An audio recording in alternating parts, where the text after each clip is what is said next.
It's a pleasure to be here with all of you, and we're extremely, excited to launch this second Academy Camp. My name is Mercedes Giovinazzo, and I am the director of InterArts. We're based in Barcelona, and we are one of the 4 partners of the Capacity Building for European Capitals of Culture project. This project was launched late 2019 and will run well into 2022 by the European Commission with the aim of supporting capacity building and peer learning for European capitals of culture. So thank you very much for having me here. This is how we plan to do an evaluation from a university perspective, okay? So evaluation methods and what we plan to do in the cultural Capital of Culture 2025 in Chemnitz. And we are the university, the local university, so it's quite obvious that we are a part of the evaluation process. So only some slides what we are planning, more classic methods and some digital methods as well. So now I pressed the button. So first, the methods to monitor Chemnitz. And yes, there is the classic methods, doing surveys and in best case, close to representative surveys. So probability samples from official register data. And we are planning 2 types of surveys. And this is the Chemnitz monitor, we call it. Let's do it with the laser pointer, mixed mode. So we try to do it offline for most people with internet connection that it's not so expensive, but we also make surveys with people who are not able to do the online survey. And this is every year we are planning to ask a representative sample from Chemnitz how they feel, in general, how they feel, their attitudes towards Europe and a lot of different topics, environment, health, quality of life, and yes, of course, a lot of questions about how do they perceive the cultural capital, what they expect, what they don't like, what they like. Yeah, so at the beginning, what they expect, and at the end of the whole process in the next years, what they thought, what happened, and what happened. Okay, a lot of questions about Chemnitz, the Kulturhauptstadt, and the Saxony panel. So we are going also, let's say, in the social context in Saxony. So we've got 2 big cities, Leipzig and Dresden, and they are very big in culture. And yes, Chemnitz tries to come, and comes closer to what happens and understanding the image of Leipzig and Dresden. So we also look at the whole Saxony, and then again, a representative sample from Saxony, how the others perceive Chemnitz. And we are doing this we call this quasi-experimental design. We have a pre-test, post-test design. This means in advance of the Chemnitz Kulturhauptstadt. So the pre-test before it happens, and then after it happened, post-test. And we make city comparisons. So let's say the difference between the change of attitudes and perceptions, expectations from the Chemnitz citizens compared to, let's say, Leipzig and Dresden and other cities. So we have got this quasi-experimental design, but we also, in the year 2025, of course, we are doing surveys on location, offline, online, try to make a lot of funny gamification, interactive tools. And let's see, we don't know what we all can implement, but there's thousands of ideas, survey apps. I mean, we have got a lot of possibilities since we have got the smartphones, and we try to use them, especially in the year 2025. And yes, the creative artists, the institutions, maybe you call this the makers. We also should do surveys with makers, web surveys, but also qualitative expert interviews. And now, okay, this is the academy topic, the digital topic, so the digital methods, web scraping and other methods. So web scraping means you scrap the data out of the internet.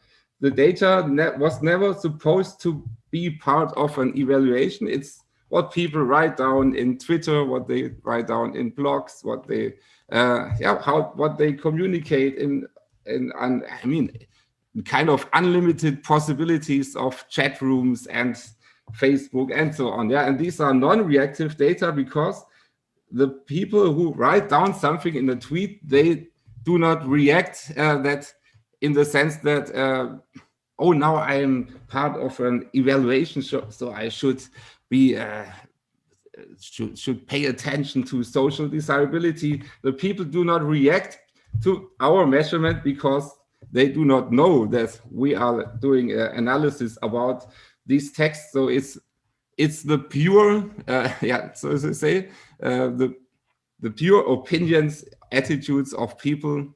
They just articulate this on Twitter, and we can scrape this and make a big data set, a digital data set, and from social media and yes, from the classic media as well. And we will look at this also. So look on the right side, we have got the evaluation, the core, maybe if I take this, the core evaluation is, I mean, this all is evaluation here, yeah? So, and then we have got the Chemnitz monitor. This was this year, the classic surveys and the Saxony panel.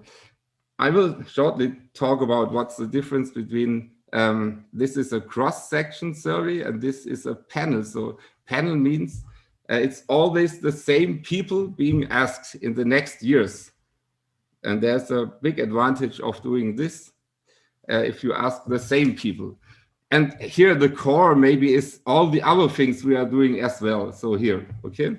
So this is what we plan. The Saxony panel is planned in cooperation with the two other big universities in Saxony. So Technical University Dresden and University of Leipzig, the colleagues from there. So look at, I mean, here this is the time axis, okay. And we've got media data, we can scrape them. If we want to on daily level, if it comes close to the Chemnitz University, to the Chemnitz cultural capital, yeah, then we can do this even daily. Maybe it's too much data if we start now, yeah, but we can do this afterwards with web scraping techniques, and we can look at how media react on this. And how the social media, so the people, okay, here are the people, yeah, and so what they write down on Twitter and so on. And this is so-called socio-political context, which has, so we want to analyze this, whether it has an impact on what in the trend and panel data happens. And this is the Chemnitz monitor, so every year, a new sample, a new representative sample, and the Saxony panel waves is several thousand people will be asked repeatedly over the next years. So this is the Chemnitz monitor here, and I mean, now we plan it for every year, and you know here, I'm sorry for a bit too much painting here, I deleted it. Yeah, this is the big year, okay, the 2025 for Chemnitz. And these are the pre-tests and these are the post-tests. Okay, and this is why we're doing this. So we want to know, let's say, the attitudes towards, let's say, for example, towards Europe, they are stable, and then probably they rise. But go they down then, or do they stay there? So these are questions we can ask here. But this is always a new sample, but with panel data, we can look at within each person whether they changed their mind. And this is a more complex method, but it's also more complex that people repeatedly participate again and again. You have got a lot of problems with attrition that people do skip to be part of the panel, and then you have to take new samples and all these techniques from panel data.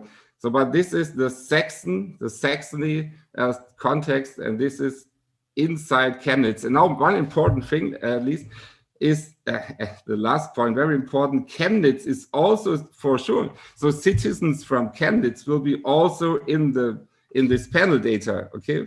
So here in the panel data, we cannot ask thousands of questions about very, let's say, on detail about Chemnitz.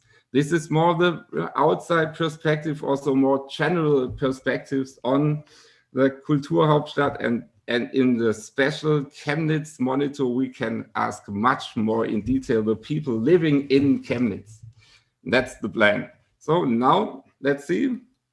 Anne Kurzweg, when do we start? Let's see. Yeah, I made this. That's now the question we are planning and having a lot of discussions about this. But it would be good to start very early, because you said this before, the makers are already planning activities for next year. So if we want to have the raw, the completely the data without any intervention, we should do this baseline data. We can call this the very first pretest data as soon as possible. So research design is very short. Why are we doing this? So, you know, the best way to evaluate an intervention this year, it could be a medicine. So that's the pill, and this is the placebo group. Okay, but this could also be the new, a new law, for example, and then you have got the pre-test, post-test, and but now this will be the Chemnitz cultural capital. So this will be the Chemnitz. Chemnitz is the treatment, and now we look at whether, let's say, the attitudes towards Europe, they are a bit low, and then in this group they are increasing, and in the control group there is no intervention. You see, no, there should be stable. Okay, what's that? Sometimes this happens with my pen. So you see it. And then you have got a wonderful evaluation. Oh my God, the treatment worked. And one of the key things in experimental design is randomization. Let's say you've got 10 people, and 5 become the placebo and 5 will be becoming the medicine, but it's random, randomly assigned to placebo or treatment. But here in Chemnitz, in this case, we cannot make randomly assigned to you are living in Chemnitz and you are living in Leipzig. So this cannot be randomly, and this is what we call, so we have got the within effects and the between effects. And this is why we call it quasi-experiment. We have no comparison, no randomization, and this is not a very super valid comparison. So this means we need some statistics. So yeah, it could be that the pro-European people are already living in Leipzig and not so much in Chemnitz, and then you think that the intervention didn't work, or it worked, but it was from the beginning on, and you had no randomization. And this is why in statistics we call this lower validity, and this is, for example, why we are using propensity score matching and other methods. In short, we are searching for statistical twins. This means, if I go back, you are not just doing here with 1,000 Chemnitz people and 1,000 Leipzig people, but you are searching twins which are as close to each other in hundreds of characteristics as possible. So you are searching for twins, and you are analyzing only the twins, the statistical twins. And so this is then at least a quasi-experimental design, and you can have much more higher validity, let's say, in this case, for causal inference. This means that really the Chemnitz cultural capital had the effect, that this was the effect. So you need the control group. And this, the quasi-experiment, you see, non-random, so we cannot randomly assign people to living in Chemnitz or Leipzig, that's clear. And in the Chemnitz monitor, every year we are having a new sample. So this is also not the same people. This is why there's this gap. This is how we treat this. So in our figures that you see, it's not the same people. And then you have got you can still compare the before and the after observation. So the attitude towards Europe here and here, but it's not the same people. So the validity is a little bit lower, but still it's good that you have got pre-test, post-test. And we have got other cities, and this comes from the Saxony panel, and then there is not the treatment. Can also look at whether living closer to Chemnitz or more more away from this, for example, in Dresden and Leipzig, whether there's more or less effect. So this is why we need the Chemnitz monitor and the Saxony panel. And if you want to, or if we want to have also analysis of the same people in the pre-test and in the post-test, then you only can use the panel data. And then it's the same people. That's a little bit more validity. It's still both are good, but this would be a bit higher validity, but still in the Saxony panel, we cannot ask all the 1,000 questions about in detail. This is why we also always need the Chemnitz monitor as well. Digital methods, very short, you see.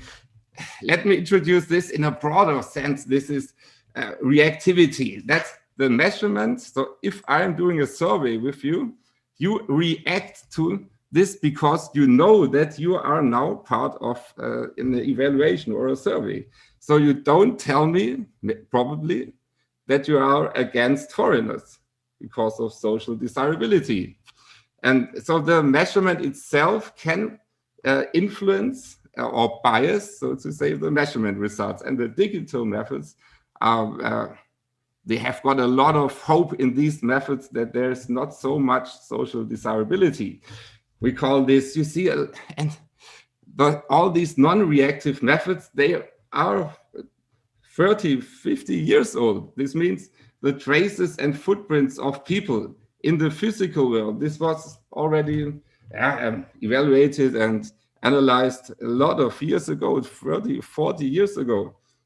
So you can look at in the museum which object is do the kids like most, and you see this physically, the footprint, by you see all the nose tabs there on the objects or on the glass in front of the objects, and then you see this was the kids like this object most. So the physical footprints we leave in the world, not just surveys, and we leave thousands of footprints, and yes, we leave them in the web very, very much.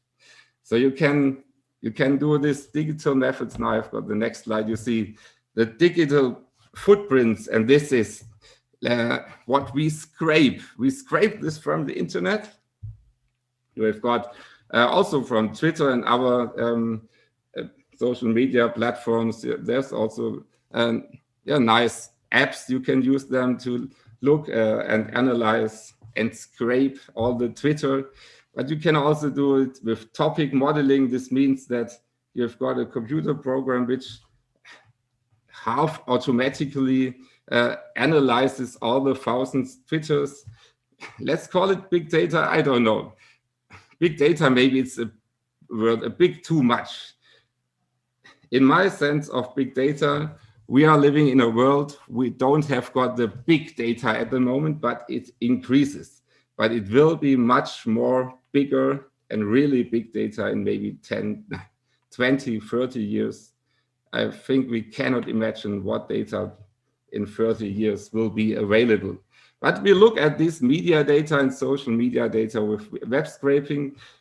We also call this paradata, and that's interesting. While a classic survey, I can, for example, collect the reaction time. So I'm asking you a question, and then I can monitor how long did it take that you answer, and the time means something. For example, the faster you are, that the more strong is your attitude here down there. So if you are very sure I'm against blah, blah, blah, and you need only 100 milliseconds, this means that's a really strong attitude. And we can do this as well. So a lot of possibilities, and it's just the beginning. Let me say something about web scraping of tweets. This is from this website. We didn't want to show you examples from our work because it would be maybe too complex. You see, very, very simple. Let's have a look at the hashtag Canada, and you see the most often used word is Canada. Okay. But you can also have question, which terms are associated with Kulturhauptstadt Chemnitz. And then it's interesting. I have no idea why Alberta is the third most often used word. Maybe a Canadian could tell me this. But I mean, it tells you something, that which are the terms most often used and which are associated. But this is only the first step. Then you can look at, are these negative or positive words? So the valence of these tweets, we call this sentiment analysis. So you can have, let's have a look at Canada. You see, cold is one of the most often used words, negative and positive, love. And then Trump, you can say, what, Trump? Positive? But yes, these are the tweets. Compared to Trump, Canada is much better, you know? So this is why Trump is the second most often word used, the positive used word when it comes to Canada. But this is also just the beginning. Now we can do here contingency analysis. This means which terms are associated. Always when the term cultural capital Chemnitz is used, then there's this and this positive word and always the other negative word. So you can have the connections between them. So what is associated with which term? So you can have the interactions between them and the correlates, what happens between these words. And you can have more and more sense of what the people think about the cultural capital. And is it stable over time here? The last point here. And then we can have our nice statistical methods. And yes, that's the scientific part, you know. We have got the context data here, the social media data, negative and positive, and the media data. And here are, on the right side, are all the questions we ask in our surveys, the individual beliefs. So what do people believe? What is good for the artist? Is it good for the city? Is it good for the population? Is Chemnitz Kulturhauptstadt good for you? And so on, yeah? And at the end, we want to explain the attitude and the acceptance of the Kulturhauptstadt at the end. And we are searching for predictors, for conditions, under which condition do the people like it and under which not. And for sure, here are all the control variables and subcultures, gender, age, and. So just to add that you have got an idea what we are planning to do. One last slide about open science. We had a conference a few weeks ago, more than 200 participants from all over the world. Open science is a big change, probably in all sciences and the culture of science. The culture of science, it's much more transparency, replicability, much more collaboration than ever before. And this is what we really have to do. Open access to results. What did you do? How did you do this? Not just writing this in your publication in a footnote, we did this, this, and this, and 2 lines. That's not enough. I cannot replicate it with 2 lines. Give me your code. Give me the whole statistical code. I know it's 200 pages long, but give it to me. Give me the data. And in publishing is pre-registration. This means you have to say in advance, before the study, what are your hypotheses? And then you are starting with data collection. And again, publish all scientific publications should include statistical codes and access to the data. Crowdsourcing, doing the analysis with hundreds of others simultaneously, and all the big data, collaborative networks, data networks, analysis networks, and they are rising and rising. And we are kind of replicating each other during the process. And I really hope that we can introduce a lot of, or implement, sorry, a lot of ideas from open science to the Kulturhauptstadt evaluation. And I will try to do the best that we can have the most accessible what is possible. What is possible, we do try to do it, make it accessible. So thank you very much. Yeah.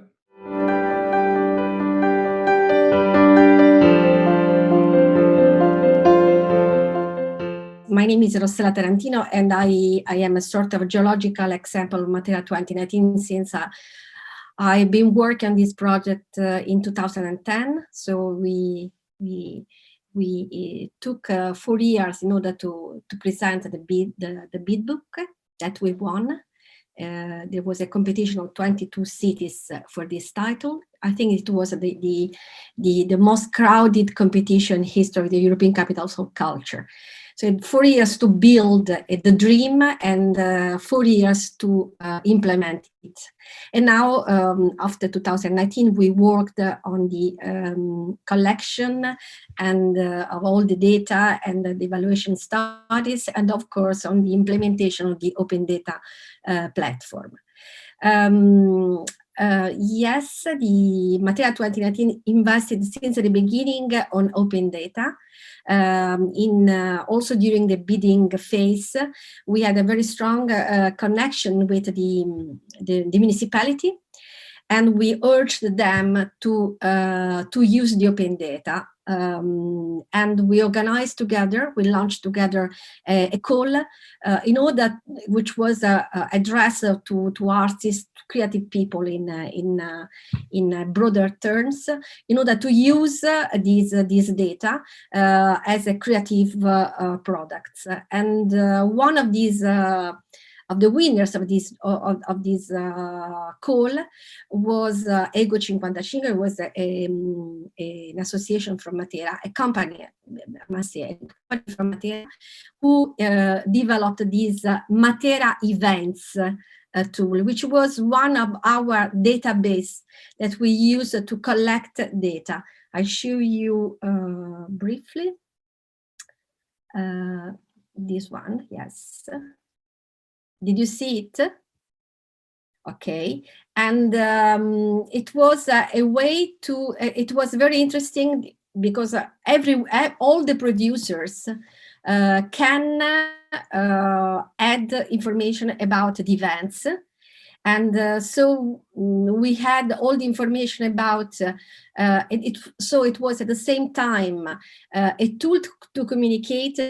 It was also a tool to collect data about every single event. And so you can have information. So it was very interesting because it was a widespread method, a widespread of this platform, and every producer can insert their data. So a lot of people feed this platform, and this is extremely important because the collection of data is extremely expensive in terms of time, in terms also of the quality of information. So this was one of our database, which was interesting. It was also important in order to you can have information about categories, you can have information about format, about data, about location, about people, about the people who can take part into these events. So it was a really very, very rich database, which was very useful for us. It was, and all the data were, of course, open. Then we had another important database, was this Venus Matera 2019. It was realized by the Open Design School. The Open Design School is one of the pillar projects of Matera 2019. It is our legacy project. It is now is considered one of the prototype of the new Bauhaus. And it is very difficult to explain. Open Design School is not a school. First of all, it is a sort of center of design, prototype, and production of all the setup for Matera 2019, but not only. And one of the very interesting deliverables of the Open Design School was these venues of Matera 2019. There was this group made of people from 1/3 from the world, or 1/3 from Italy, 1/3 from the south of Italy, that mapped all over the region the possible venues for Matera 2019. So all the public spaces which were in some cases abandoned, which were not used, and which could be used for the program, but which could be used for any other thing. And this, of course, the team was made of different professionals. So we have a cartographer from Brazil, we have a software engineer from Germany, we have two architects from Matera and one from Milan, and so on. So it was a very interesting interdisciplinary team, and this was one of our database for the open data. And another one was made by our passport data.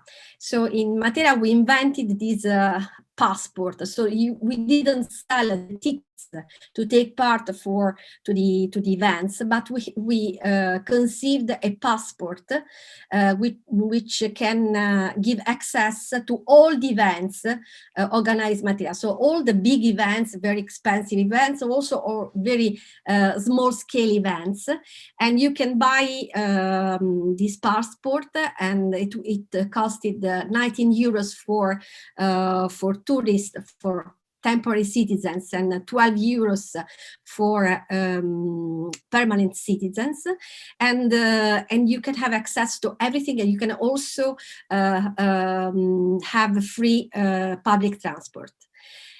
So we have a lot of data about the demographic of people who bought this passport, but we have some bias, and this is one of the tips that I would like also to give you, because we didn't design together with the people who took part, who conceived this passport, the monitoring system, and so we didn't have very good data about this database, and so we called Matteo from Sheldon, because we would like also to use all these open data, all this data in a different way. So we conceived the open data like a digital commons, like a digital common good, which was not to be addressed only, to nerd people. It is open data.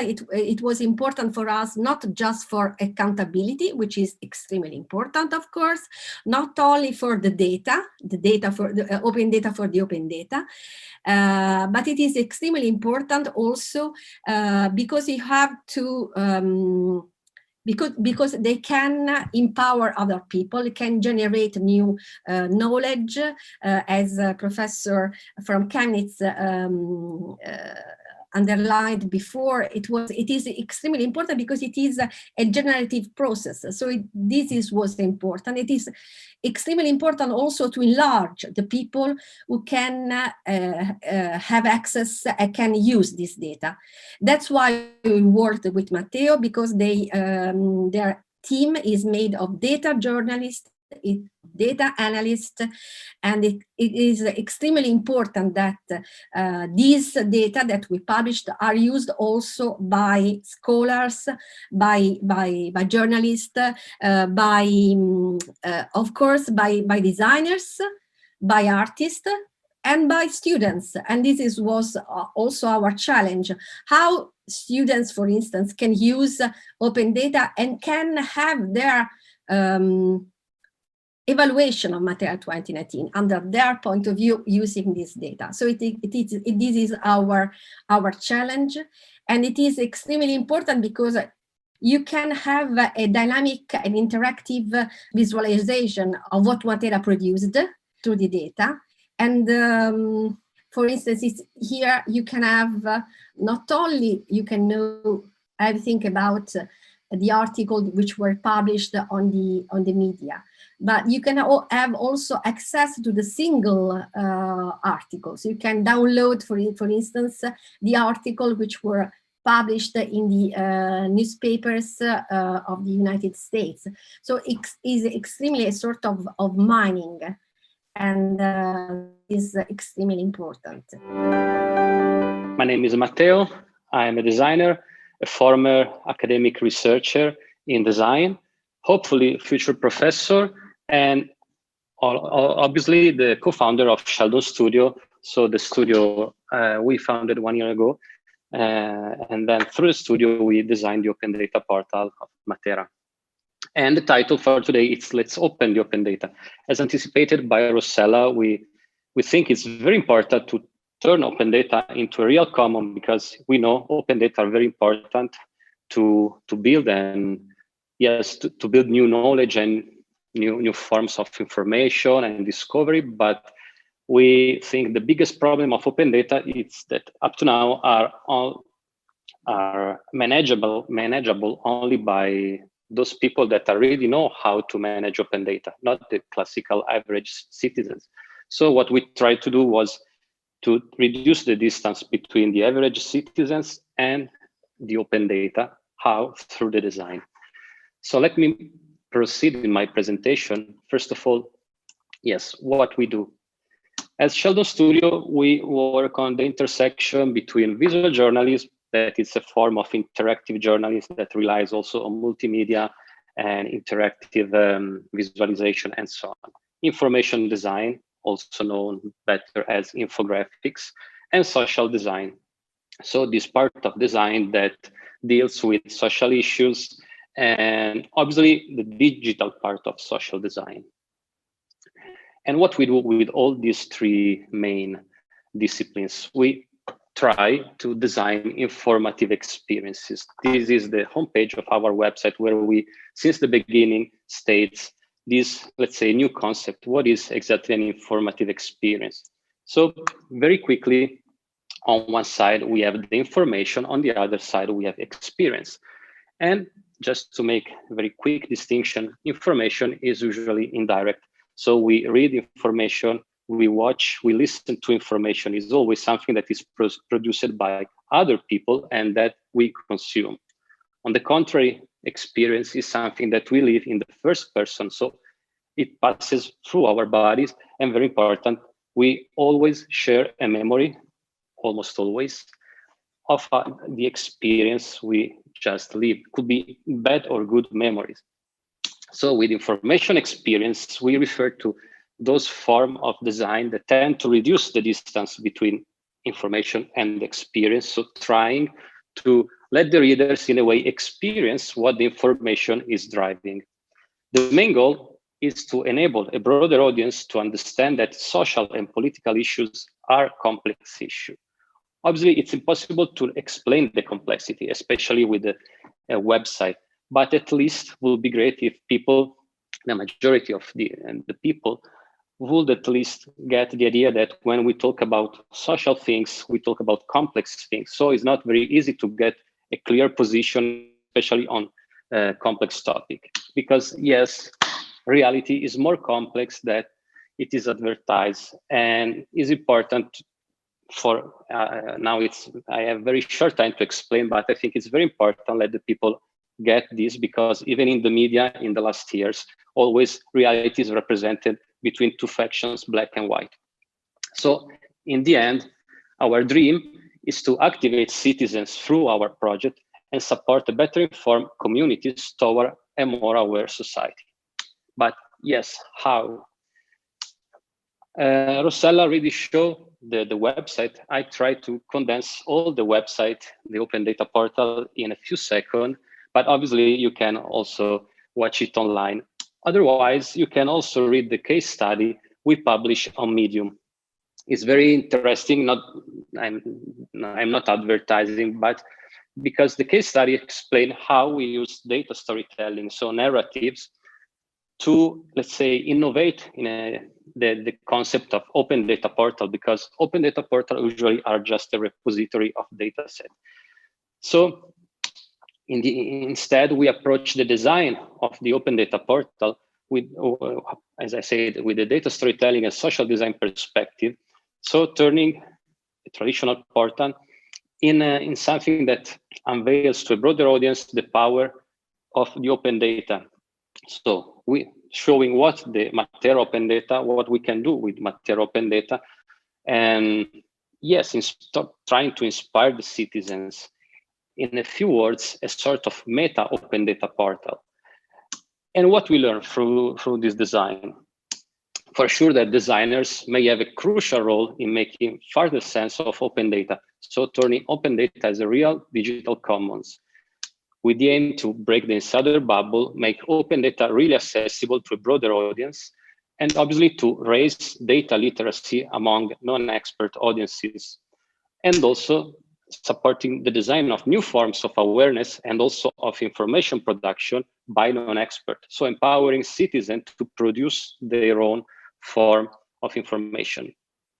Obviously, we also try to foster a greater civic awareness on the importance of open data, because at least in Italy, we lack the open data culture. So once people understand the value that open data have, then are more, how to say, familiar with the issues that are connected to the data and the importance of the struggle that the open data movement every day bring. But then, what if we could move back in time? So what could have been done better? First of all, I would suggest to rely on collaborative design approach involving not only the designer, but also all the stakeholders since the beginning of the project. This would foster a better process to envision the interplay between the open data and the people and all the other things that are connected to them before, during, and after the event. What I mean, thanks to Rossella, we had the occasion to, in a way, open a new door. So turning open data also in something more than just a series of numbers. But this happened until the end of the year of the capital. So we just worked on the data we had. In a more what if situation would be great being involved even before. So to design together what we are going to expect, what are the interaction we dream or desire, and according to our vision, then start designing something toward it. Another useful thing, I think, is relying more on transmedia storytelling strategies to bridge the digital and the physical world and vice versa. What is transmedia? Transmedia refers to all these kind of narration that are happening not only in the same place, but are distributed in different places. For instance, multimedia means different medias like video, sound, and whatever rely in the same place, in the same, for instance, page. With transmedia means that the same phenomenon is told a part on digital, a part in the streets, another part on mobile phone, another part, I don't know, in other places. So this to foster, from one side, the readers or the users are in a way are pushed to reach and collect all the other pieces of the story over other digital platforms or physical platforms. And the second important thing is that it opens the same story to different audiences. For instance, elder people are not very familiar with the digital tools, so probably they get the part of the story in the park or in the streets, while young people are more used to mobile and read another part. So it's a sort of, it's called transmedia. And also this would allow to connect people even during the events. So with real-time data that the people feel part of the capital. So for instance, this is the traditional approach where we have people that are parts of the events that take place in places, and then the open data portal that are different things that belongs to separated layers. With the transmedia approach, the idea is to, in a way, blend the thing together, so connect everything through different kind of, for instance, data. There is, for instance, the example of Peter Ornoff that created urban data visualization using urban objects, or Jose Duarte that used the data visualization sticking in the wall of the street to raise awareness among the citizen. Or Dietmar, I don't know, it's a super German professor and designer. It's called Dietmar Offenhuber. Now he's teaching in the Northeastern in Boston. He made an incredible project in Frankfurt about pollution using the technique is called reverse graffiti, basically removing the first layer of pollution over the buildings. So showing the real color, and through by contrast, showing also the amount of pollution every building have in that place. And very important, now probably is not very visible from the picture, there is a QR code that you can scan in order to get connected to the real digital data. So bridging the physical and the digital. This is what I mean with transmedia. Or the project made by Pau and by the domestic data streamer. This is very nice. Is a guy that is collecting real-time data during a live event. So if you give 5 to this guy, or according to the right hand or the left hand, you decide which kind of data you would like to increase. Or finally, the participatory data physicalization we did some year ago with people. So are different kind of ways to engage citizens with data that belongs to them, first of all, that happen in the physical world, but then could be also replicated in digital and vice versa. Finally, thinking and framing the open data portal as a strategical communication asset. So making in a way, not profit in terms of economical point of view, but using as a real tool to promote, to position, to communicate, to inform daily during all the events in synergy with social media and press managers. I'm Pau Garcia. I work both in the university. I'm director of the Master in Data and Design here in Barcelona of Pompeu Fabra and Elisava. And also I'm the director of the studio Domestic Data Streamers that for the last 7 years we have been exploring what we could do to bring data experiences into the physical realm. And today I tried to make a short version of possibilities, right? So it's not such a lecture or anything, but I just wanted you to bring possibilities, things that you could do at some point. And like our experiments has happened all over the place, like from schools to hospitals to even churches, like gardens during the day, during the night, in obviously museums. And always we try to explain what is data and explain it in a human way and understanding that is a two-way direction, that is not only about a data monologue, about explaining information, but it is about also listening what people have to say about this data. And whenever like you want to understand like the perception of data, you just have to write data on Google Images. This is like how the wall understand information, right? Like this kind of blue matrix, like these random numbers. And this is a perception that we have to address somehow when we want to make people participate of information and give their own information, that for them data is just like this very random stuff. And at the very end, it's much more than this. And we know this whenever we see things like the costs of corruption in Europe, up to 990 billion lost annually. Like our brains are not wired to understand these numbers or these figures. And this like really disconnects people from the information that we are like trying to convey and explain sometimes. And the same happens in a much bigger scale whenever we talk and use these numbers, these huge numbers to talk about people, right?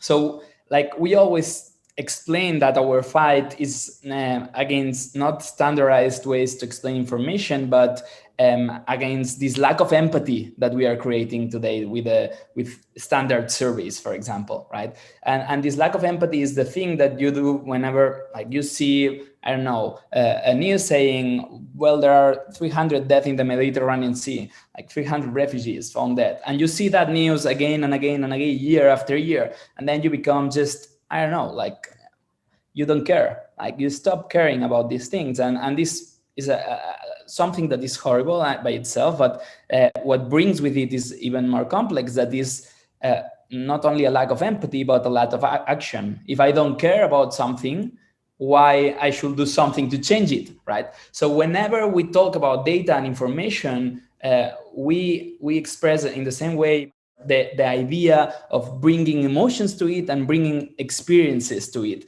because then people will start caring and will improve and create movement towards a specific action, right? So data by itself is not important, it's what comes with it and is the possibilities that can bring to the table. And this is like the most important part of any data project, that sometimes we are just collecting data, and it's not about the data, it's about what we will do afterwards with it, right? Which are like the main hypotheses and which are like the final goals and the final movements that we want to do afterwards, right? So on that direction, I always talk about like these different paths. Like there are like standardized data systems that are like always very like personalized, and we have all these hypotheses in how to work. And there is like this data participation, that is how the people really want to express themselves and how the people really want to like go through their way, right? And I think there is a very important like difference between these two, and it's like this idea that normally we, like the people that are organizing information and data and creating research methods, we know how to do it. And there are a lot of moments that we really have to open spaces within our research to also hear how people will like to express themselves, and not only like create like the standardized systems. Right? And this is an example that I really love, and it's very simple but it's very useful as a metaphor. This is the Michigan State University, and they built like the whole campus, all the buildings, but they didn't build any road between them. Like they just plant some grass and wait for a year so the people will walk through the place, and then they will see, and they will just like create this path properly, right? But they will wait until the students and the people living in the campus will create like their more natural path to it. And I think participation on data has a lot to say on like these kind of things, because whenever you open a new space, more explorative or experimental, people also can hack it, can use it in ways that you don't think that they can be used, right? So permeability and openness in the way we collect information is also important. So on that direction, I will show you like 10 different examples, or 12, that are by system. These data strings is something that Matera have used also, and it's a very simple way, and it's something that we have done all over the world, and it have always worked. And it's kind of a survey where you will have all the options, all the potential options on the wall, and you will knit your own profile on the wall, right? This is crazy because we have done it in Hong Kong, in Saudi Arabia.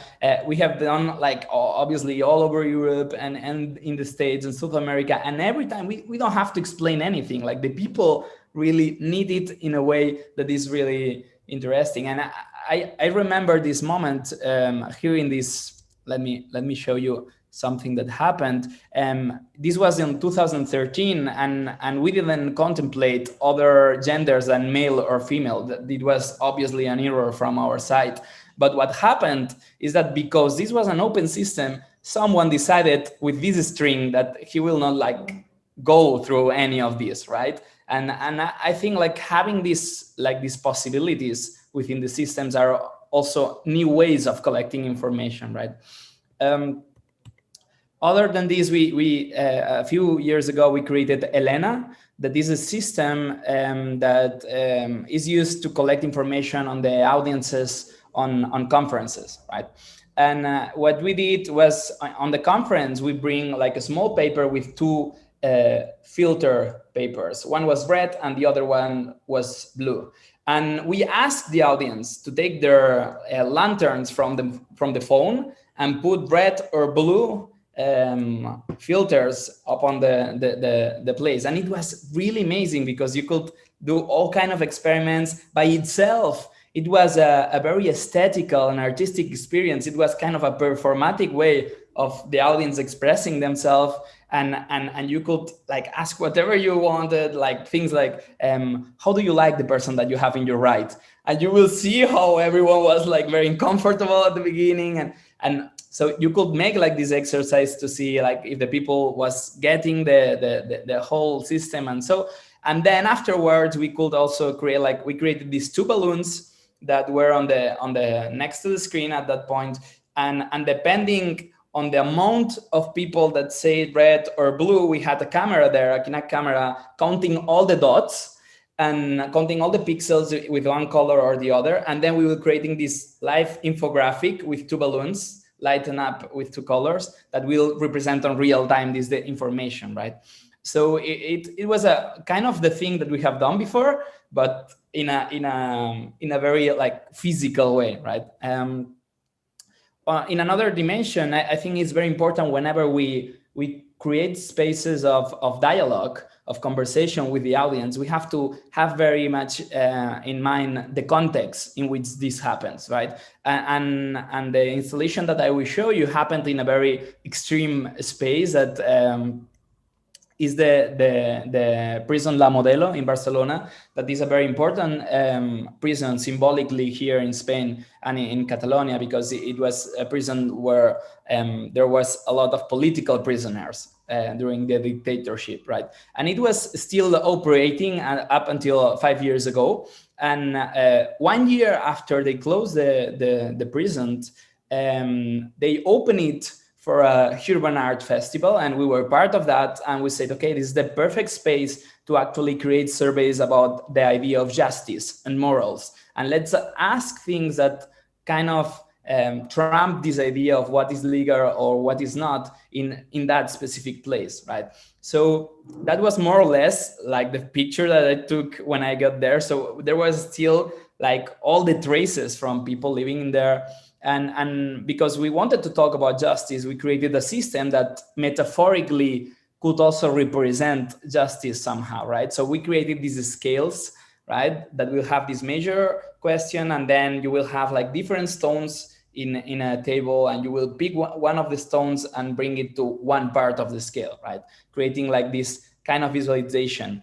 And this is exactly what we did there. And it was like really, really amazing to see the amount of discussion that people had in there, because it was not about clicking something. It was about having a very public opinion about something specific. And obviously that was creating bias, but it was creating a very critical discussion around this space about certain topics, right? That otherwise would be impossible to have.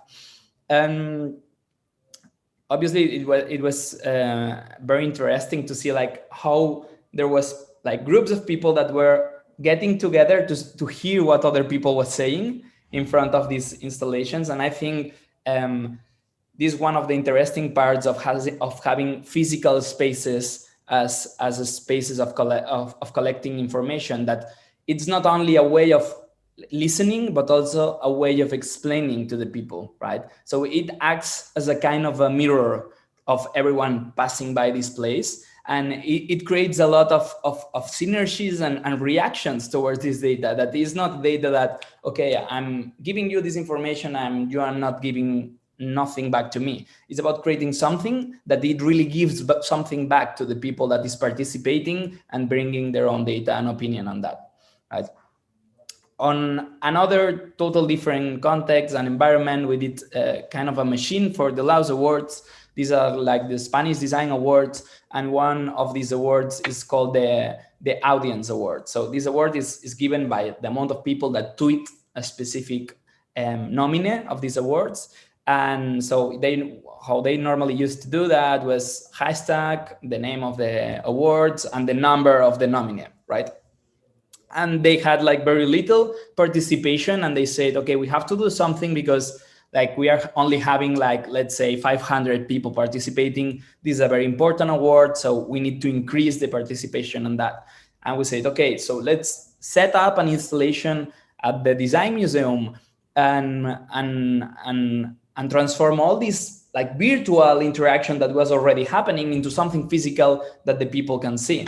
And so we created like this machine that on real time will send all these tweets into this space, this kind of installation that will bring for each tweet a drop of liquid gold into a test tube. Each of the test tubes will have one number representing one of the nominees. So we were kind of splitting the award between like the proportion of people voting for them, right? And again, it was a metaphor of expressing like how the audience wants award worked. But it was also a way of changing the word by itself, because when the ceremony came, what we did was bring the specific proportion of gold and award to each of the participants, right? And it was really interesting because the people started coming to the museum to see how the votation was going, but also they came back like weeks after to see if it had evolved. And I think this is something very interesting about like data installations on physical spaces, that they are alive, they change, and they are part like of the urban landscape in a way that is very much alive. And I think that that's like a new layer of ideas that can bring like a lot of like activity to a specific space, right? And going back to the project that Mateo already explained about us, this was a commercial project that we did for Beefeater and Bibica Live and Mad Cool, that are the two biggest festivals in Spain. And what we did was, okay, instead of making a great campaign of Beefeater and having their logo all over the place and investing all the money in branding, let's invest the money in spaces of usefulness, and also in spaces where we can hear what the festival goers want, right? So what we first created was this application that was called the Stand for Your Lineup, and we were kind of looking for like this space of already interaction that happens between festival goers and festivals. And this was like the lineup: which artists are gonna come to this festival? This is the first question you do before going to a place. And we said, okay, neither of these two festivals have this application. Let's create it with the money of Beefeater. And we created this kind of Tinder-like application that was creating like these polarized options all the time. And some of them were music, like musical taste, and directly like groups of music. And you could actually say, okay, I'm more of this group or this other. But we were like asking all kind of questions, like you are the kind of people that are in first row or the ones that are in the back. You are, and we were asking things about like people's behavior on this festival, right? And at the very end, we had this visualization that was not only visualizing your lineup and the artists that were gonna play, but also the amount of people that thought as same as you, that actually was corresponding to the amount of people that will be in that gig on the festival. So this information was even like, not even the festivals had this kind of information. That was really new for them, and they asked us to visualize all this information on the big screens on the festival, so the audience themselves could like kind of self-control and not go all to the same gig at the same time. And because we wanted to have like this transmedia experience, we also had like these physical installations following the idea of the application, these polarized options, where we will have like these kind of doors using the flux of people from one place to the other, from one scene to the other. And instead of stopping them and asking them questions, we were just saying, okay, they are gonna go from this place to this other place. Let's just bring some doors and they will go through this. And the questions themselves were not like really important, like Gandalf or Dumbledore, Leonardo da Vinci or Leonardo DiCaprio, right? That was not the important thing. The important thing was which of these topics are the ones that are creating more engagement on the people, which are the ideas and the topics that brands and festivals have to speak to the people that are in festivals, right? And So this door was the one that had more success. It says, "I'm looking for the love of tonight," or "I'm looking for the love of my life," and you could see like 11 guys on the other side of the door, like just watching, like stopping to see like who was going in which direction. It was incredible to see like how it was actually changing the behavior on people on the space. And we also created the data walkers, following this like the same system, the jetpack that some of the festivals use to sell beer through the place. We said, okay, let's use the same system. Let's camouflage within this context of festival to collect information, right? And do it in a fun way. This obviously because COVID now is kind of a dream. It's impossible to think on interactions like this. But at that point was like really wonderful. We had over 37,000 interactions in 3 days. So like we had to give them like, how you call it, milk, hydratant cream to their hands, because they were like super tired afterwards. And obviously we brought 3 anthropologists to Bilbao and 3 anthropologists to Madrid to have, other than quantitative information, qualitative information. So we will cross both and have interviews and observation. And from there, we created what we call ethnography, that is like this data report in the spaces and the opportunities that are in festivals, both for brands and festivals, right? And it was a full research project that started as a communication campaign, right? It was just a communication campaign that was open to this conversation. At the same time was collecting information, giving information, and at the very end creating like this step of knowledge that both festivals could use and also obviously the brand. And because we wanted to make all this information open, we created this website that is called Our Dear Festival Goers, We Know You Better Than Your Mothers. And and it was like sharing all the information that we have collected in a more like fun way. And obviously all the data was really open and everyone could have use of them, but we kind of created this very like, I don't know, festival goer tone of voice to express the information itself, right? And I don't know, Nicole, if I'm being. We have to move on to question and answer very soon, but if it's very quick. I will. 2 minutes. Okay, let me see what I show you. Okay, so for example, I will not show this project. This is a system that we created and we use in a lot of the exhibitions that we do now, that we understand exhibitions as a citizen lab experiences. And we have created these cards, like there are NFT sensors. And whenever you pass by the space, you can vote through exhibitions about what do you think about specific topics, right?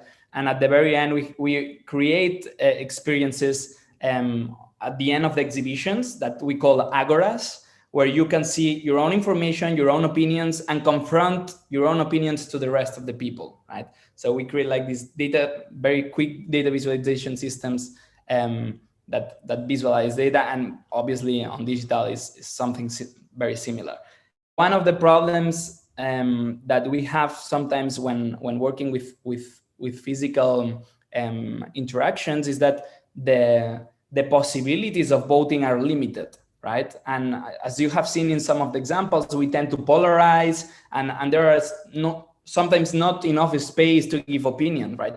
So for those, we started thinking about how we can create open text systems that could integrate more ways of creating data, entering data points. And this is one of the last installations we did that has been a success. And these are like 10 or 11 thermal printers. And you will get into this website and you will be asked about feminism and feminist experiences, and the people will start like sending experiences around this specific topic. This was for a feminist exhibition, and all the experiences will be printed. Every thermal printer will be like kind of visualizing one range of age, and then it will create like obviously all these kind of story and very experiential way. But the interesting part is that we started applying sentiment analysis and information and text tracking to all these information that we were getting. And we started localizing that most of the stories, for example, happened in school, in jobs, like in offices or in bars, right? And this was 70% of all the stories that were explained when we started kind of tracking the location of these stories, right? And you can start like getting not directly from a survey like A, B, or C, but from an open question, you can start like gathering information in a way that is interesting.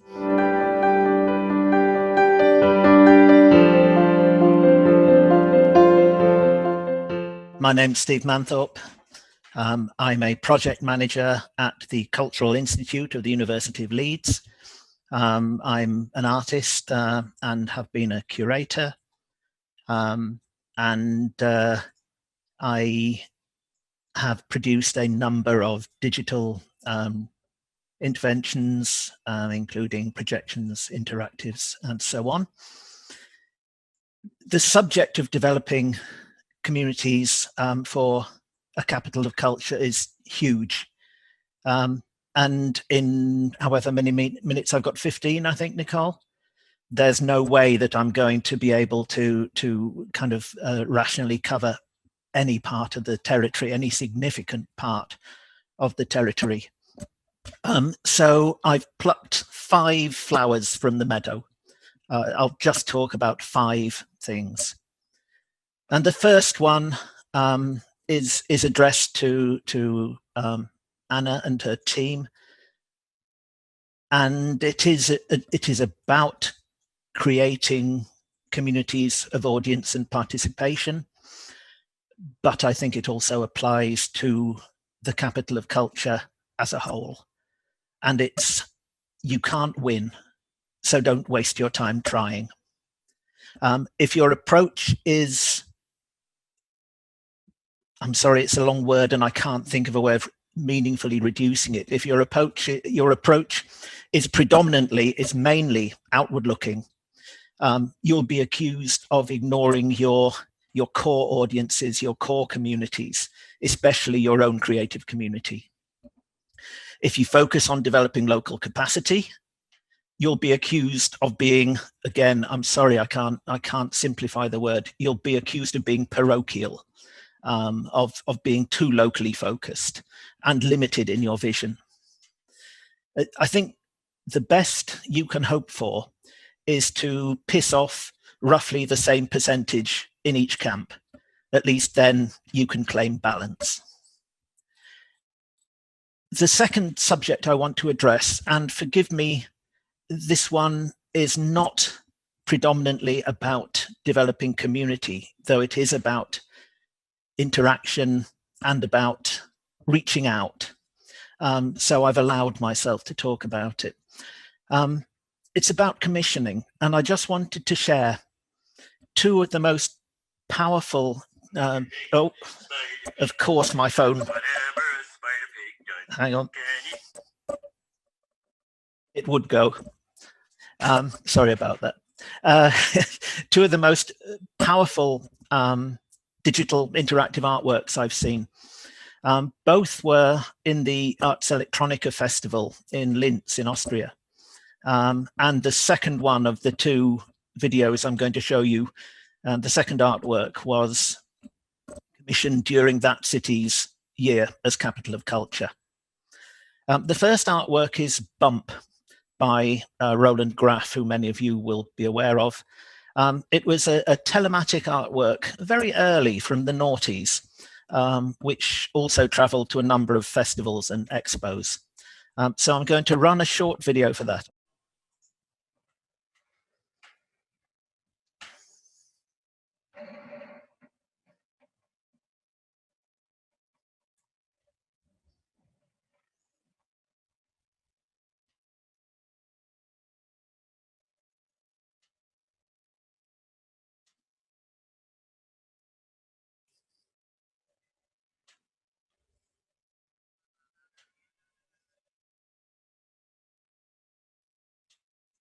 I don't know if you gathered from the short clip, but in Bump comprised, it was 2 wooden platforms, 2 wooden walkways.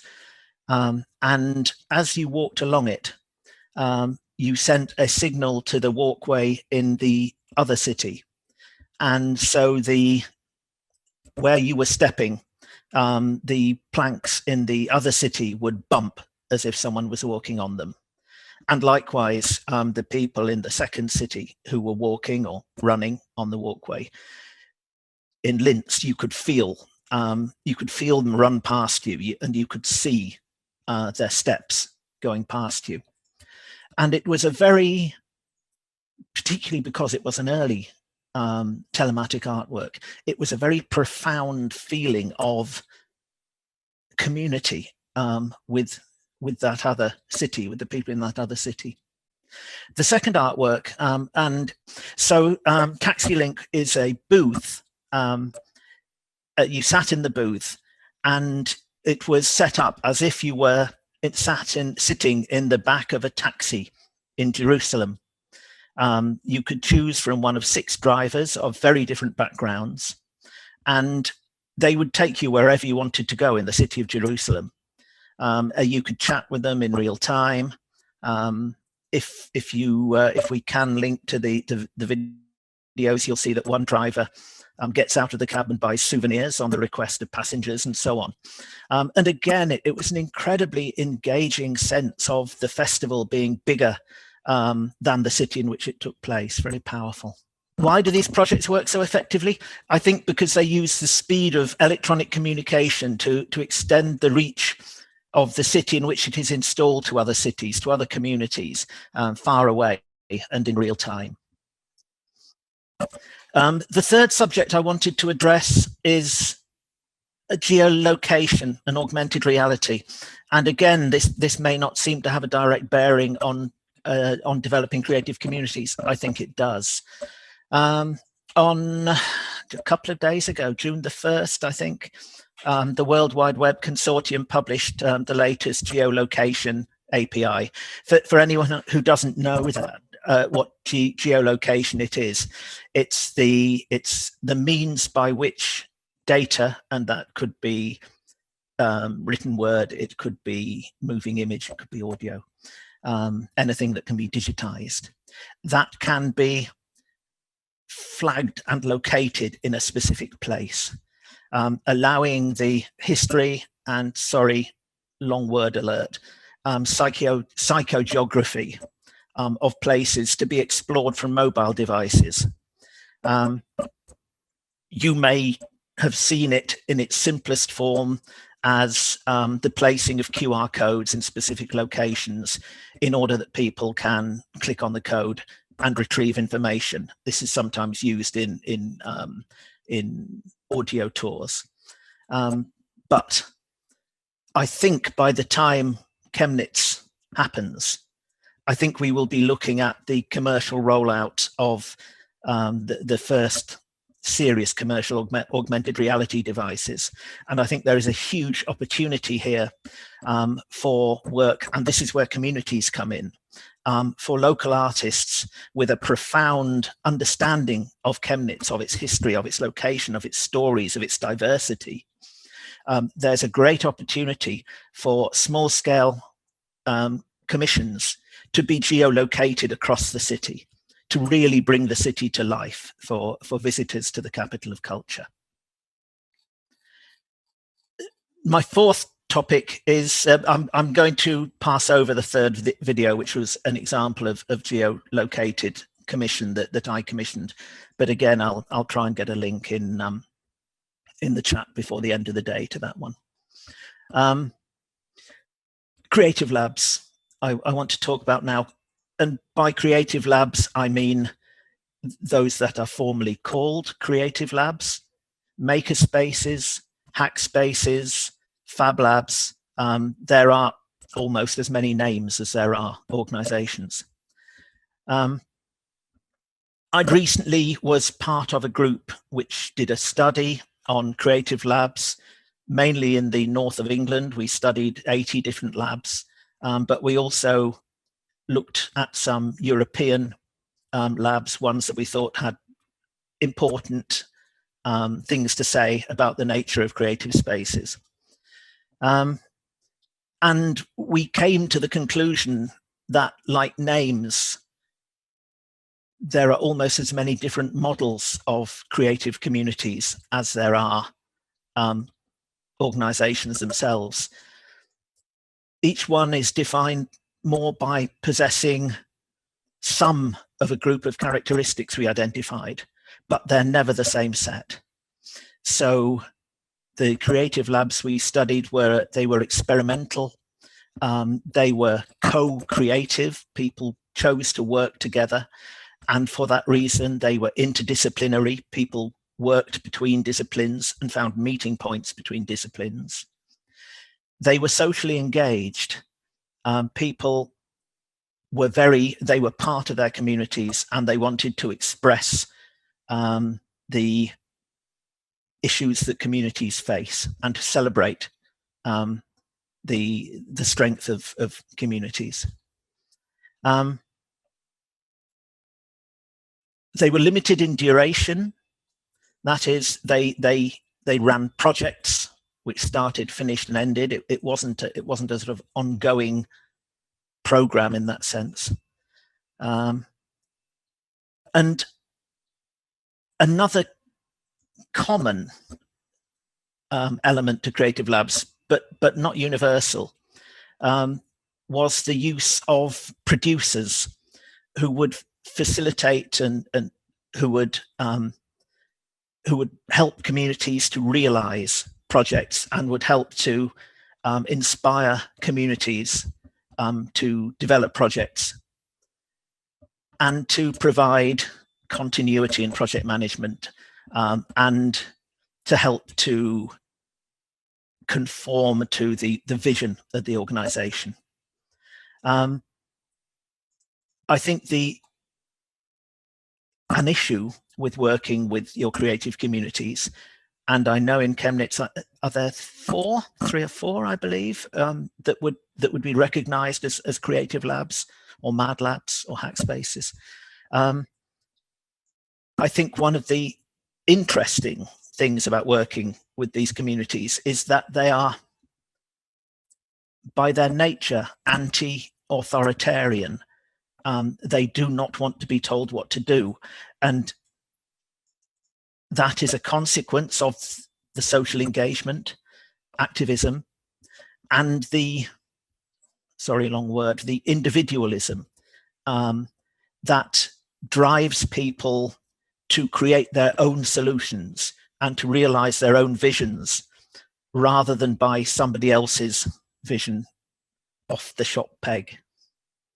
And this makes these organizations impossible to push into activity they don't want to participate in, but it makes them passionate advocates when your course and their course are in alignment. In other words, if you want to work with your creative communities, if you want your creative communities to work with you, you must work with them. I think that's what I'm saying. And my last, am I still running to time, Nicole? My last of my 5 flowers that I plucked almost at random is about 3D printing. I don't know if you can see my 3D printer in the corner of the room.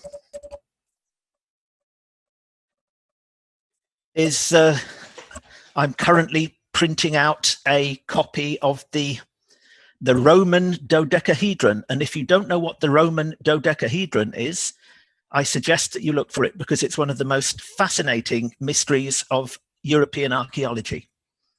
But anyway, I wondered, I was going to call a poll, but in the end I was too disorganized to. I was going to ask how many people had access to a 3D printer, or how many people could access a 3D printer if they wanted. And I was assuming, I think, that maybe a quarter to a third of our quite geeky audience might possess a 3D printer, but I'm quite sure that almost everybody could access one through makerspaces, hack spaces, creative labs, if they wanted to. I think domestic 3D printers are a profound democratic tool. I think they have not proven their worth. They're in their infancy. I think in the fullness of time, they will be a fixture in every house, certainly in every farm or every small business, where, you know, the ability to print out a washer for your tractor would be invaluable. But my interest in terms of capital of culture is that I think it's another way to reach out to audiences, especially in conjunction with Fab Labs, makerspaces, and so on. Obviously, the files, if anyone is unfamiliar with working with 3D printing, there are great libraries of files, Thingiverse, Yegi, Pinshape, UImagine, and Pirate Bay, the BitTorrent aggregator. They have a Physicalization section of 3D prints.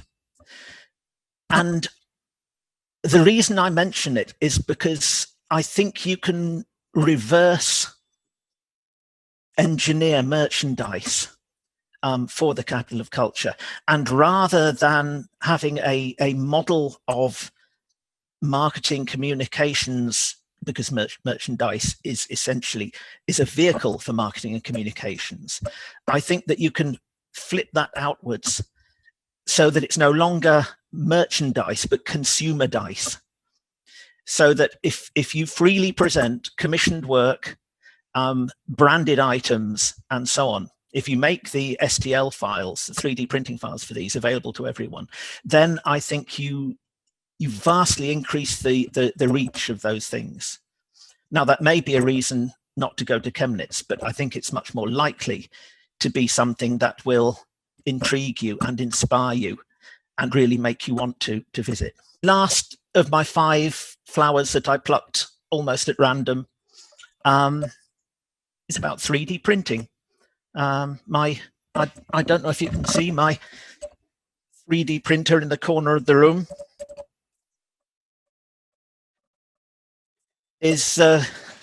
I'm currently printing out a copy of the Roman dodecahedron. And if you don't know what the Roman dodecahedron is, I suggest that you look for it, because it's one of the most fascinating mysteries of European archaeology.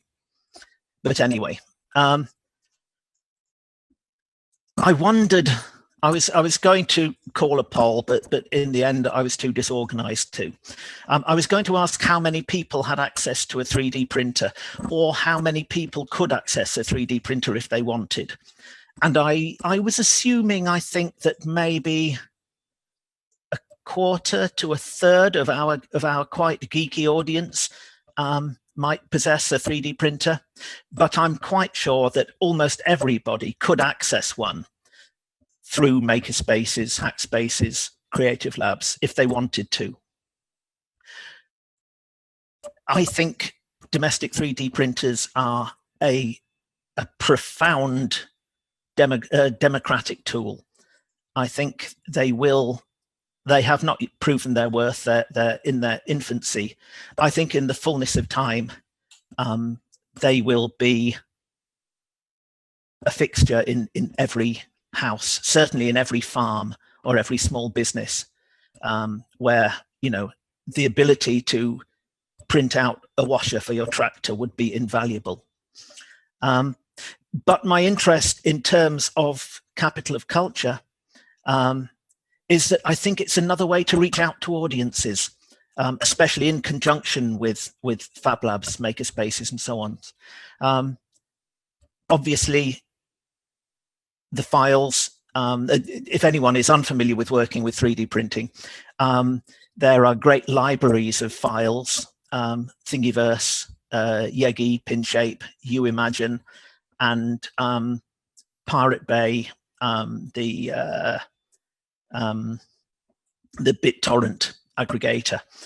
They have a Physicalization section of 3D prints. And the reason I mention it is because I think you can reverse engineer merchandise for the capital of culture.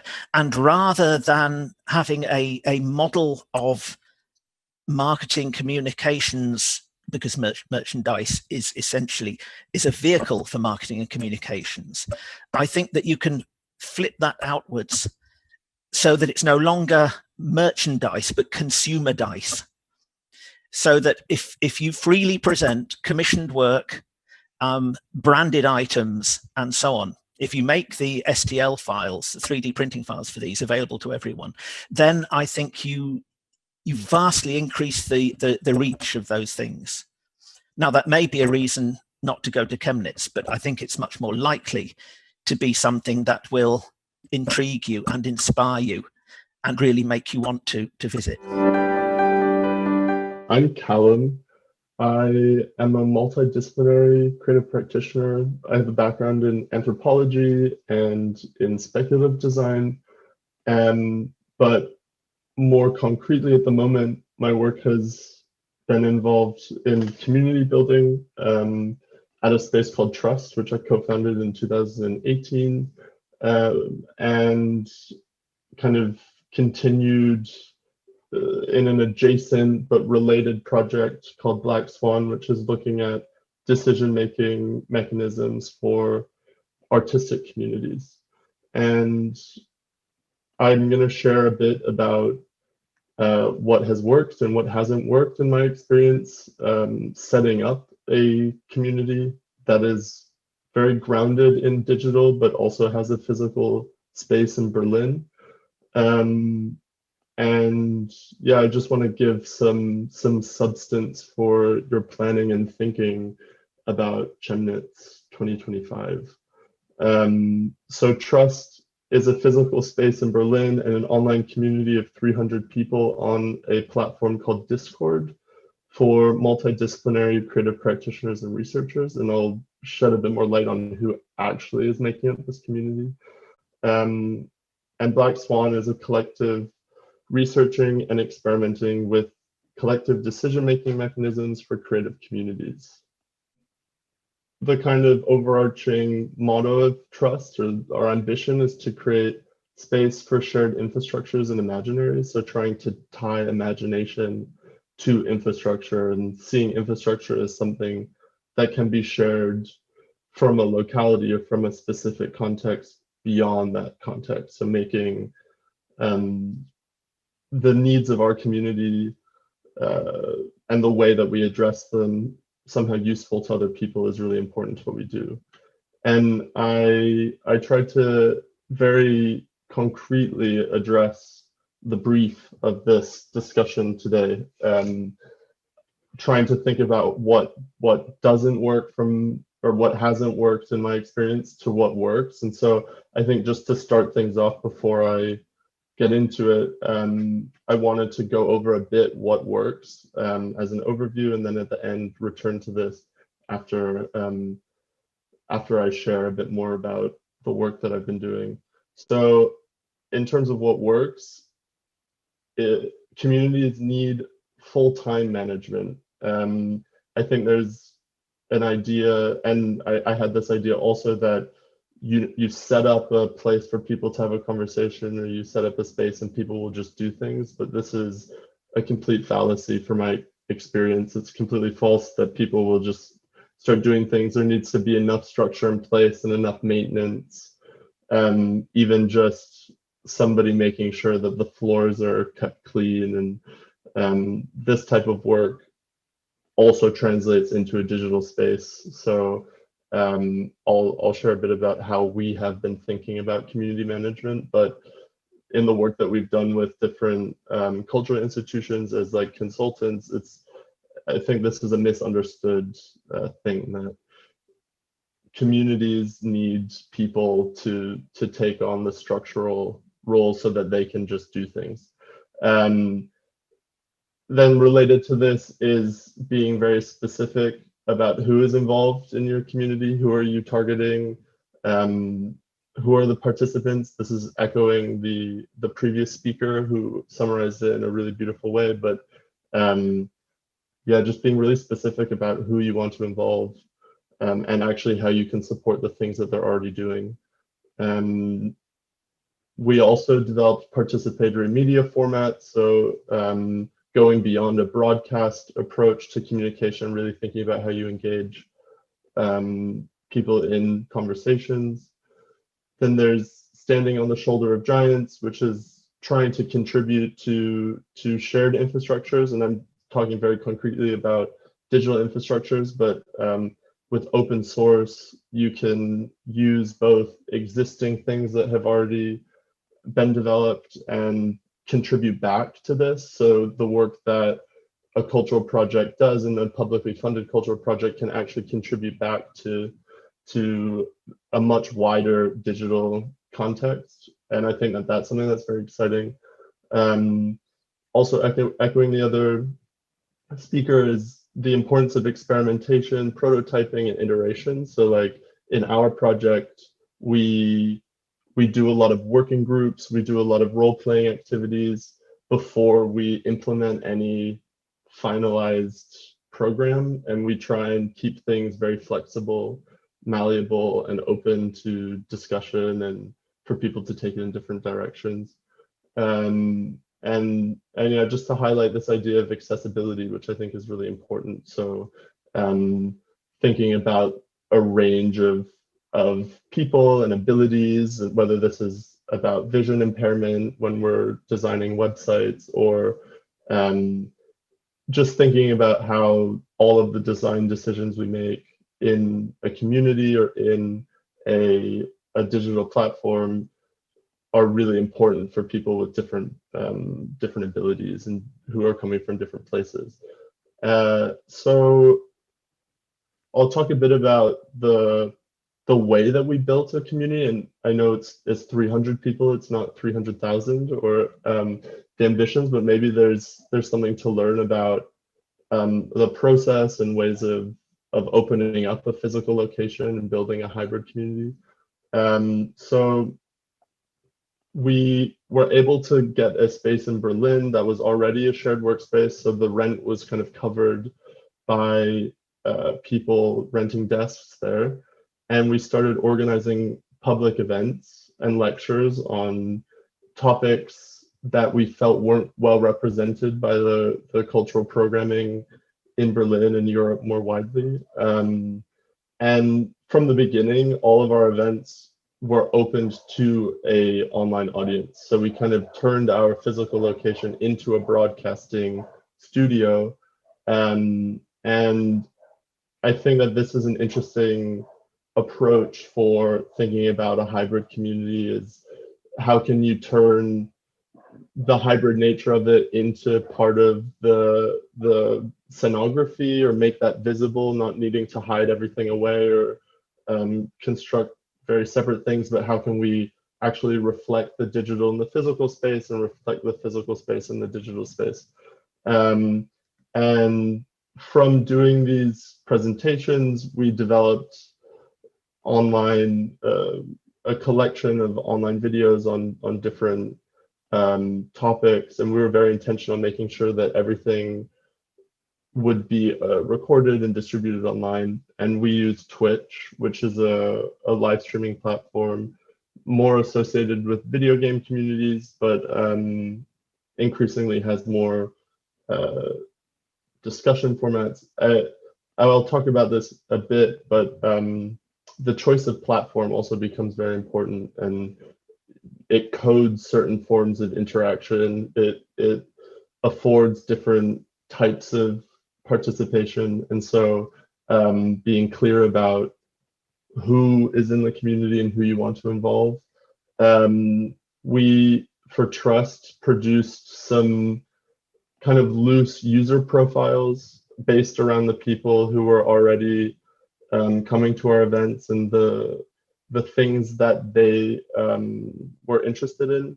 And so I think, really echoing what the previous speaker was saying, the more conversations you can have with communities and like de-universalizing this idea of the public to think about how there are all of these different social groups already existing in a space or already existing around maker spaces, and thinking about what new types of making might not currently be supported by the makerspace infrastructure. What is a process that could shed light on unmet need, and how could then Chemnitz be supporting this need of different creative communities? Seems like an exciting approach. So I know that my experiences is 300 people, so working with 300,000 seems like a completely different thing, but I feel like nesting the groups and thinking about how you can build a network of different disciplines, different practices, would be a really exciting way of approaching the community, and I think also lends itself more towards a translocal or opening up the local to participation across borders. We also built physical infrastructure. So this is a project called the Cybernetics Library, which we host in Berlin, and they also have a branch in New York, but it's kind of the opposite of a lending library where the people around trust check their books in. So it becomes an archive of the varied interests of the group of people who revolve around trust. And so it's really nice to see the books that have been lent to this library and become a resource for everybody to use and learn from. And we have an online catalog as well on our website, library.trust.support, where you can see the list of all the books and who they belong to. Trust also very early on started doing residencies to open up participation in the space and make it more accessible. And I think following on this idea of layering like levels of participation. So not everybody is going to want to do a residency, not everyone is going to want to give a talk, but having the ability for people who want to be more involved to be involved at a more intimate level really helps give the community substance and makes it, I think, a more authentic space for people, because everybody is contributing something to building it, and it's open for people to take it in different directions. And with the residencies that we did, they were organized loosely around different themes that the people at Trust discussed and wanted to make the residency topic for a 4-month period. And the outputs were always online events, or like physical digital events. So they would present the research that they had done at the end of the residency in an event that was live streamed and would contribute to our archive of videos online. These are some. So you have a few minutes left. Sorry, so 3 minutes left. That's helpful. So we use Discord, and yeah, as I was saying before, it's very managed.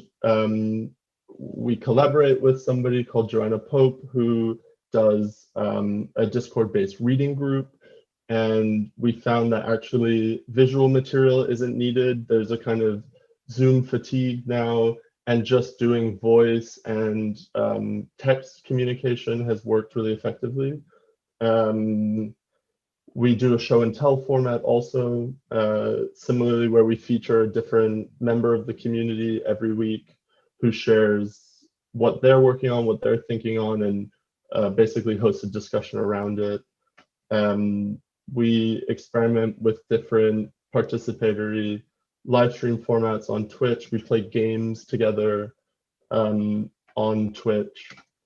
And I wanted to talk a bit about some of the open source projects and institutional partnerships that we've done, because it ties into this idea of building a shared code base or standing on the shoulder of giants, not needing to reinvent the wheel, but thinking about what tools or what infrastructures already exists and could be contributed to.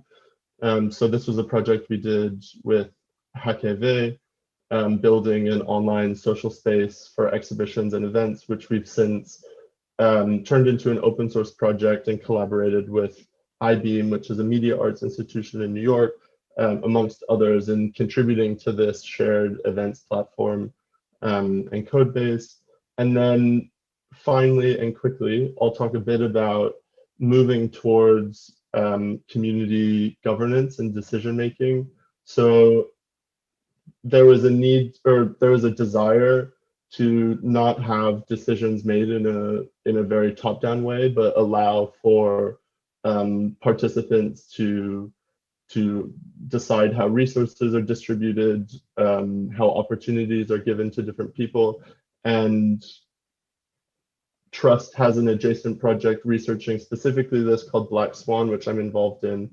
And we used a very iterative and experimental process to try and understand what felt right to the community. We wanted to use play and use experimentation to prototype decision-making tools and voting mechanisms that didn't impose ways of interaction or wouldn't put people off participating. So we invited 9 different members to be part of a working group. We paid them for taking part, and we used the Discord to test 3 different voting mechanics. We ended up with 16 proposals. We weren't even sure what people would want to do in this community of 300 people. We offered grants of only 300 euros, but it seemed like for 300 euros, people were very happy to try a new collaboration. They were more interested in networking, building new collaborative projects, whereas more money, a larger grant would obviously have different affordances and maybe would be more for an existing project or an existing collaboration, whereas a smaller grant seemed to allow people to take risks and do things that they wouldn't necessarily do with more money. I can share links to talks that we've given on this project if you're interested in finding out more about it. But I think interesting for you maybe is just a bit about the findings that we had from this community governance experiment, which was that people more valued the weekly meeting. We met every single Monday at 1 p.m. and having this regular time to meet than the voting tool that we were using. So actually just having a town meeting that's facilitated and that gives people a purpose to show up and be there and share seemed to be the thing that was most valuable to people, which was really interesting and surprising to us.